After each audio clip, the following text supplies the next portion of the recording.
And 1350 AM, The Ticket. What's going on? 5 o'clock, Prater The Ballgame on a Wednesday. Idaho Sports Talk, KTIK, The Ticket. This is our video segment, so we welcome in our audience on our YouTube channel and all forms of social media. Next time you are on YouTube, go to 95.3 The Ticket, KTIK, and give us a subscription. We put one of these segments on every day, and they're brought to you by the Dollar Loan Center. Visit don'tbebroke.com. Then 16 locations for Dollar Loan Center soon to be opening in the state of Idaho. How about that right there, Prater? Okay. Running backs, college football. Yes, sir. Running backs, NFL football, and the philosophies that come with it. Every NFL team just about has some type of a committee in its backfield.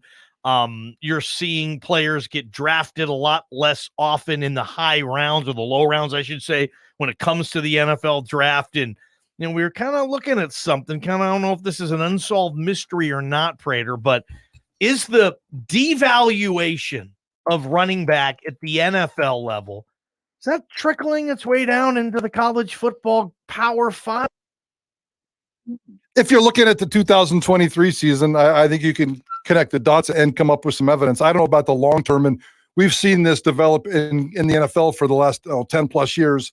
And every year it seems like, outside of maybe that trendy first year back, that the value of the running back position is not very good. We heard Jeremy Nichols yesterday right here on Idaho Sports Talk talking about the value and him trying to build his career. But looking at this year, looking at the Heisman odds, looking at the stats, looking at the production, I mean, a lot of you non-Boise State fans are probably giggling every time we mention Ashton Jeanty and Heisman together, and he has zero chance to win the Heisman Trophy. Agreed. But the conversation is that find me a running back right now that is. It's a star award, and we're not really just talking about the Heisman here, but college football now, just like the NFL, is dominated by star quarterbacks and star wide receivers. And just go look at the Heisman odds. It's all quarterbacks. It's all wide receivers. Go look at the rushing stats. You don't know who half these people are. The 5 of the top 6 running backs in college football this year are from Appalachian State, Minnesota, Troy, Georgia State, and Western Michigan. I saw that, man. I saw that. And obviously Ashton Jeanty is just outside that mix. But if you go all-purpose or scrimmage yards, he's number 1, and all those other guys are still in that too. And it's interesting because even certainly, like, you would think, okay, the best running backs in America, the guys who are going to hear their name get called earlier than most, I'm sorry, no disrespect, but you're not playing at Appy State, Troy, Georgia State, Western Michigan. You're not playing at those schools. You're playing for SEC, Big Ten schools and trickling down from there. However, Prater, those guys aren't getting the stats. And I think part of the reason is, teams throw the ball more than they ever have. And this goes all the way down to junior league. Teams are pitching the ball around. They just don't build offenses based on, we're going to get the tailback, Prater, and we're going to put him in the thunder eye, and we're going to run power all day. They don't do that anymore. They're throwing the ball like you mentioned too. Not only that, but they're spreading it around. Yep. Prater, they're sharing the ball. They're committee all over the place here, and we're seeing that at the highest levels of the sport. I mean, the leading rusher is from Notre Dame. Good for him. He's 50 yards ahead of the Appalachian State guy, but he's played in an extra game.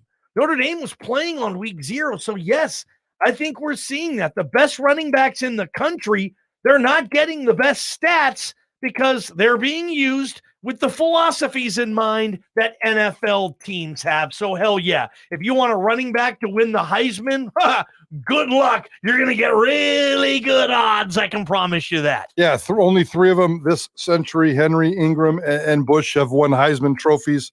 They finish in the top 10 every single year. Blake Corum last year was number 7. Bijan Robinson was number 9. Wow. It's been a few years since one of these guys finished in the top 5 and actually went to New York City. But Blake Corum is the king of running backs right now. If you look at back to the Heisman odds, there are 4 running backs in the top 25 of the Heisman odds, and none of them in the top 10. Blake Corum, who again finished 7th in the Heisman voting last year, was clearly the number 1 running back in college football coming into this season. He is number 15 in the Heisman odds right now. He's number 25 in the nation in rushing. So that tells you what you need to know. The Ohio State kid Henderson is 18th in the Heisman voting, or in the Heisman JP. odds. Yep. The Notre Dame running back you just mentioned is 21st in the odds. And this made me really laugh because I went deep into the odds, and I didn't make this up. But number 4 in the Heisman Trophy odds for running backs is Jaquindon Jackson out of Utah. Love this kid. He's a freshman, but he's having a very poor season, not living up to expectations whatsoever. I think Jaquindon Jackson is going to be a good household name in a couple of years. But if he's your 4th best odds for a running back to win a Heisman Trophy this year, just rename the Heisman Trophy. It's the best quarterback / wide receiver, because running backs are no longer in the picture. I almost feel, and I've said this on this show, I think, and on previous shows, and I say it with the NFL too, like, have an award for the best football player that isn't a quarterback, and build it up and tell everybody how prestigious it is, and make it almost on a Heisman type of level. Same thing in the NFL. The league MVP, Prater, that's now the best quarterback in the league. No other position can even come close to winning NFL MVP. Have like its own separate award. I'm not talking the Thorpe or the Doak Walker. I mean, those are terrific awards, yes, but I mean, it feels to me like, I don't know the next year. And I say this just a couple of years after we did have a receiver win the Heisman, Devonta Smith of Bama. Did you vote for him that year? You're a Heisman voter. You remember? Did you vote for the Bama receiver? I believe I did. I did. You can never remember who you voted for. I don't. It really bugs me about you, man. I don't. You look back, I look ahead. I threw all that stuff away. I think I kept some of my ballots, but I can go back and take a look, but I have no idea. The only one you remember is voting for Deshaun Watson over Lamar Jackson. You told me that. I did. Well, that was an anti-Lamar Jackson vote. You did, but and I mean, we're in that neighborhood now where I don't even know if what the receiver has to do to get in that conversation. But I can tell you for a fact, I voted for Bryce Love in 2017. I think he was the last running back invited to New York City. He was. Think about that. I voted for him that year, and I think he got robbed. He got an invite. Yeah. Now running backs can't even get an invite. And you look at the guys, I'm sorry, all due respect, but Nate Noel, this star running back at Appalachian State, I don't even know if you're going to get invited to the Doak Walker ceremony, man. Yeah, but come on, be fair, because you know what they're saying in Appalachian State? They're saying the same thing about Ashton Jennings. So it's a matter of regional perspective in college football. Possibly. Yeah. And the App State kid has more rushing yards than Ashton Jeanty, but he does not have more scrimmage yards. Yeah. But, I don't know. I mean, what Ashton Jeanty leads the nation in scoring, basically touchdowns. He's tied for like 6. He's tied. There's like 6 of them in scoring. Yeah. Him and 3 other players. I think one of them is Blake Corum. Yes, from Michigan. The Michigan running back. He's got 48 points, just like Jeanty does. And another guy from Georgia State who I've never even heard of. But yeah, I think we're seeing these philosophies, Prater, show their ugly head if you're a running back. And it's just weird. I mean, when you were growing up with JP, I mean, the running back and the Heisman, it was almost tough to win it as a quarterback because they didn't throw the ball. They threw the ball so little. It's almost like you had to be a BYU guy to put up these crazy numbers back then. And that's why BYU was so successful. They changed the world. They changed college football because in those generations, 70s, 80s, even into the early 90s, it was all about the power running back. But you could say that about the NFL too. The NFL had power running backs, star running backs, massive running backs, and they still do, but it's way, way different. But it certainly is. College football, I think, has trickled down. I mean, I really, truly believe the devaluation of the running back has trickled down to college football, and we're going to continue to see this slide more and more and more. If you want to win the Heisman anymore, you got to be a Penix, a Williams, a Ewers, Bo Nix, Jordan Travis. Those, I think the Heisman will come from one of those 5 players, all quarterbacks. There's a couple of wide receivers that are kind of lingering in there, but not really. It's become a college football world, and it's a name, image, likeness. It's what the pros wants. It's what the NFL wants. And once again, unfortunately, running backs are just an afterthought. Ashton Jeanty, enjoy him while you can, guys. James Montgomery, Boise State running back coach, talked to the media today, and we were talking to him a little about this, and here's what he had to say about running backs in the future, and probably not going to be in a Heisman conversation. I think just to be considered now, you got to be a complete back. And so kind of what we're seeing with Ash right now, he's able to catch the ball in the backfield, he's able to run it, and then he's doing a really good job blocking as well. And so I think you just have to put all those factors together, and then you'll start to see the running back position start to thrive again. But it's more, with the passing league, you know what I mean, you got to be incorporate into the pass game a little bit more. Yeah. Smart. Yeah, absolutely. For a running back to win the Heisman, you might have to catch close to 100 balls and run for 1,000 yards, receive for about 900, 1,000 yards. If we're going to see a back win the Heisman, I think James Montgomery just gave us, no pun intended here, the blueprint. Yeah, you definitely got to be the all-purpose guy. And if you look at the all-purpose stats, I think 10 of the top 12 are running backs. There was a couple of wide receivers in there, including Rome Odunze out of Washington. We're very familiar with him. So, running back is the multi-purpose. It's all about catching the ball in wide open spaces now. The spread offenses, the wide open spaces, take advantage of it. The power running backs like Ashton Genty, who can also catch the ball. That's a beautiful combination and a pretty rare combination for me. Prater, do you remember? I don't know if you did or not, because you don't remember this stuff, and that's fine. Did you remember? Did you vote for Christian McCaffrey in 20? What would have been 15 or 16? Who else was there? Okay, 2016, Lamar Jackson won it. So you obviously voted for Deshaun that year. 2015, Derrick Henry won it, and McCaffrey finished second.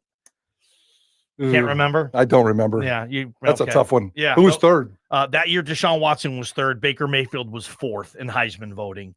I don't think you would have voted for Baker Mayfield. No, I would have voted for one of those two, and either one of those two probably would have been okay. Henry or McCaffrey, yep. Absolutely. So, yeah, what do you? I know Paul Jay, who's also a Heisman Trophy voter, always gave me crap because he voted regionally. I think he put Brock Forsey on a list on one of the three lines one year. I love Paul Jay. Okay, I never did, so I always got crap for.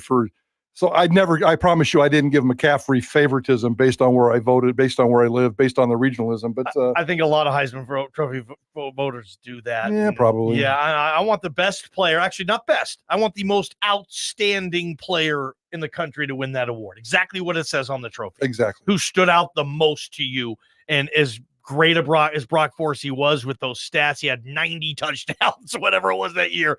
Probably, you can't win the Heisman if you play at Boise State. Or at least you couldn't 20 years ago or whatever. No, you still can't. Yeah, Ashton Genty, I hope you're not listening to this in your Heisman campaign. Would Boise State, have you ever seen Boise State do a Heisman campaign like publicly? Kellen, did they? Ian, no, did they? No. They I would imagine under Kellen that there was zero campaign whatsoever. But Jeremiah Dickey would change that in a second. Interesting. Yeah, I think he would absolutely jump into something like that. But it's certainly not worth it this year. A guy at that level needs to. If Ashton Genty does what he's done in the first third of the season 2 more times, the middle part of the season, and finishes the season exactly the way he started it, and he goes into next year as one of the top running backs production-wise in all of college football, he'll get some talk. He'll be on a lot of preseason watch lists and a lot of love. I mean, he's on watch list now just based on what he did, but I'm talking about like Heisman Trophy watch list, big-time watch list. You have to have momentum when you're playing at a so-called mid-major. And if he can keep this up, he's going to have the momentum. He'll have conversations next year. We'll talk about him, but he'd have to run for 3,000 yards for that to happen. It feels like it. You guys, stadium anthems in honor of Guns N' Roses. Again, we're kicking off Guns N' Roses week today. We still have not given those tickets away, so keep listening for the queue and be caller number 9 and get those tickets. But stadium anthems, right? Welcome to the Jungle feels like it's a Hall of Fame stadium. Yeah. Some of our favorites. But Prater might have started something. What's the worst one? Like you hear this at a stadium, they play this song and you go, why are they playing this song? It sucks and it doesn't have a good vibe for sports. Best and worst stadium anthems. Help us on this. 208-424-9300, Cloverdale Plumbing text line. If you call right now, we'll put you through on that sucker as well. Stadium anthems, best, worst, whatever. That's where we're going when we come back on Prater in the Ballgame. This is Idaho Sports Talk, KTIK The Ticket. From the Beacon Plumbing Traffic Studios, this is Ticket Traffic.